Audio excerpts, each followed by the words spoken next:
Good morning, students. Today we have studied the chapter chemical effect of electric currents. We previously discussed in chapter detail in class offline. Now we call again on the recommendation of students revision phase. So starting में बात करेंगे अपन introduction of the chapter. तो सबसे पहले जो बात है atom का स्ट्रक्चर। कोई भी सब्सटेंस जो बनता है वो एटम्स के कॉम्बिनेशन से मिलकर के बना हुआ होता है। So all matter is made of atoms, protons, neutrons occupy the center portion of the atoms like that. ये atomic structure होता है। इसमें ये जो center part होता है, that part is known as nucleus of the atom, and neutron and proton are centralized. The particular orbit having the particular number of electrons revolving in different orbits, the electrons so are responsible for the conduction of electric current. किसी भी atom में जो electrons होते हैं वो electric current के लिए responsible होते हैं। लाइक दैट ये अपने अपने ऑर्बिट्स में जो इलेक्ट्रॉन्स हैं वो रिवॉल्यूशन करते रहते हैं और यही इलेक्ट्रिक करंट के लिए रेस्पॉन्सिबल होते हैं। Like that the outermost orbit are the responsible for the conduction of current. These are the electrons are revolving in the different orbits. Electrons जो रिवॉल्यूशन करते हैं और जो ट्रांसफर करते हैं, जो कंडक्शन होता है वो पॉजिटिव बॉडी की तरफ, इलेक्ट्रॉन जो है वो नेगेटिव बॉडी से पॉजिटिव बॉडी की तरफ जो है वो ट्रांसफर करते हैं इस मैनर के अंदर। ठीक है, electrons flow from a body और point where there is an excess of electrons to a body या फिर point where there is a deficit of electrons. In other words, the electrons flow from a body that is negatively charged to a body that is positively charged.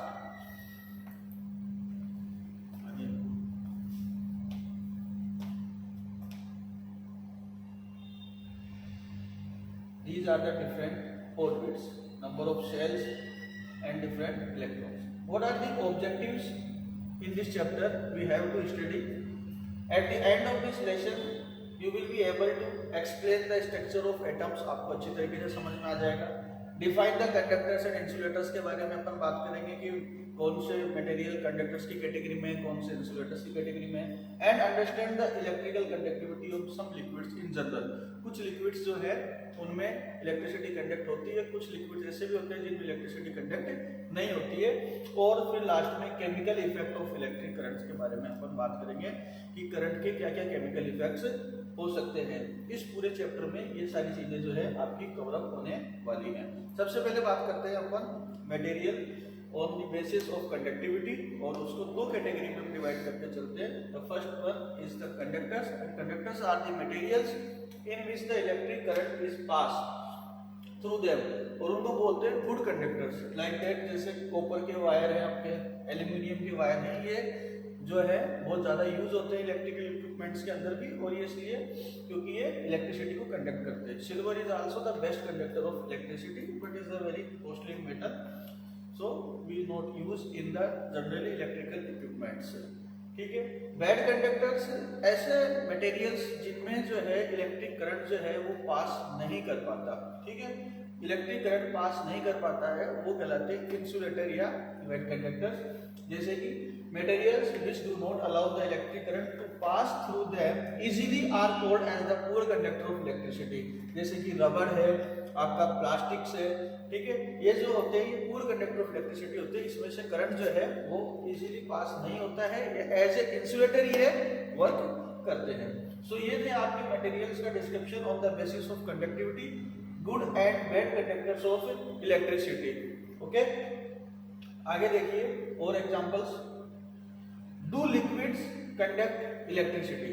क्या liquids में electricity conduct होती है? यहाँ पर एक example बताया गया decomposition of water का through the process of electrolysis. आप ध्यान से देखोगे तो ये कंटेनर है, इस कंटेनर के अंदर वाटर है, दो इलेक्ट्रोड्स है।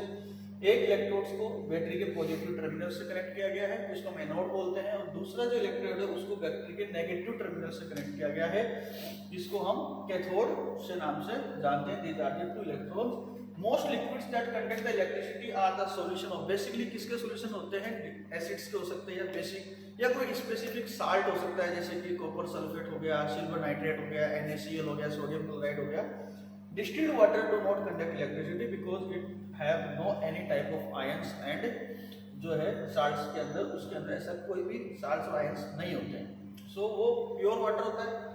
केमिकल इफेक्ट एंड इलेक्ट्रोलाइसिस, जैसे इसमें इलेक्ट्रिक करंट पास होता है थ्रू द बैटरी, तो आप देखोगे इसका जो रिजल्ट होगा, जो फॉर्मेशन होगा, यहाँ से वाटर जो है वो डिकम्पोज हो जाएगा। वाटर का मॉलिक्यूल जो H2O होता है, it decompose in the form of hydrogen and oxygen gas and the bubbles are originated on the different electrodes.